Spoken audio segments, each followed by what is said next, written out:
Welcome back, everyone. You tuned in to another episode of Flawless Fatherhood. Thanks for checking me out. I just had it in my soul today to speak on this little catchphrase that the family law system uses, and they put down in black and white, and they expect us to believe that it actually means something. Does anybody know what that is?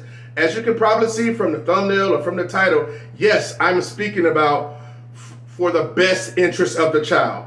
The best interest of the child, they say. The courts and family law do not care about the best interest of the child. Not at all. If that was the case, we've seen it so many times before. You've seen in cases where just a person wants to be able to show. They don't want to make any accusations. They just want to be able to show the proof. But guess what? The judge sometimes don't want to see that. If they're biased, they're going to be biased. Unfortunately, it's like that sometimes. But they don't care about the best interest of the child. If they would, they wouldn't purposely, at such a ridiculous rate, decide that they want to break up the family household, that family dynamic. They break it. They snap it just like a freaking Kit Kat. They'll break it up and they'll send the mom and the kids over towards mom, send the dad, displace him all the way over here, never hardly get to see him, create a whole bunch of tension between the two to make it hard for them, that couple, to truly come back and be decent and be sound parents for the kids. They do this on purpose. They do it on purpose. Why do they do it on purpose? For a number of reasons. It could be for countless reasons, to be totally honest with you. But I do know it's systematic. I bet my freaking left arm and left leg on it. All left extremities, I would bet on it. Because I've seen it time and time again. I've seen men cry for their children and a judge won't care. But there are some things that men can do to help themselves and make it more difficult, a lot more difficult, for that judge to say no to an equal timeshare, okay? Because again, I won my situations. I had two boys from a marriage and divorce, and I raised them as the primary residential parent.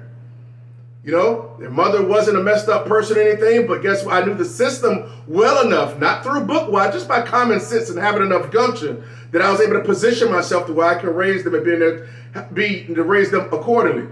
And I had another son, and I have 50-50 with him. The course was trying to screw me out of that, but guess what? I didn't allow him to do it. We'll get into the details of that later, but I'm trying to here to tell you, do not believe or let anybody tell you about the courts are going to do in the best interest of the child. No, they're not. No, they're not. You're better off believing the fact that the sky is freaking is a dark violet with pink stars and ultraviolet comets and everything else flowing through it. That's what you'd rather believe right now than to believe. You're better off believing that than to believing that the court system says that, oh, we're going to do in the best interest of the child. You're better off believing that there's going to be a tsunami come and take away Florida or California than believing that nonsense. Okay? I need you to understand, just because it's written down on a law book or written down on a piece of paper or some type of BS statute, go by what you see, not what you hear or necessarily what you read, okay? Because we know human rights in general aren't taken seriously, and people in power usually do what? They usually abuse their power. They usually abuse their power. If they cared so much, if the system cared so much, ask yourselves this. If they cared so much, I have some stats I want to give you guys, but I'm going to just give you one. There was a stat done, and it was a study from 2021. So that's not that long ago. So based off this type of climate and what's going on, these stats usually get more for the worse than the better. Check this stat out. This is powerful and factual. 90% of all homelessness and runaway children come from fatherless homes. Let me say that again. 90% of all homelessness and runaway children come from fatherless homes. Fatherless homes also means what? Single parent, single mother homes.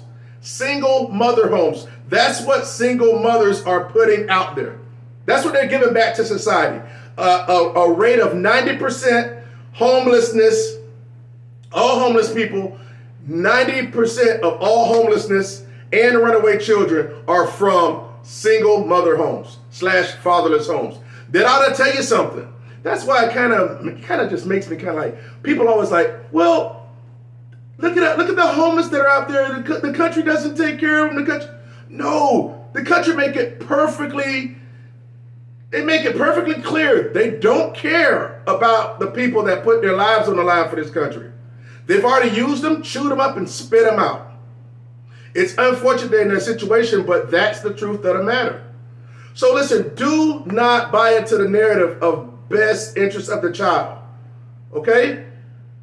We have to stop just thinking just because something in the statute or something's a law, that means it's true and it's truly applicable, because it's not. At the end of the day, we have to do what's right for ourselves. We have to believe how we are grown to believe in what we see. Like a phrase, basically, change the laws in your mind. That is not my phrase. Shout out to Mr. Palmer. That is a sound phrase. When I first heard him say that, I was like, man, that dude's on to something. Change the laws in your mind, because that's the only way you're going to get free. Only way you get free, not just with the laws in particular, but it's about all ways of life.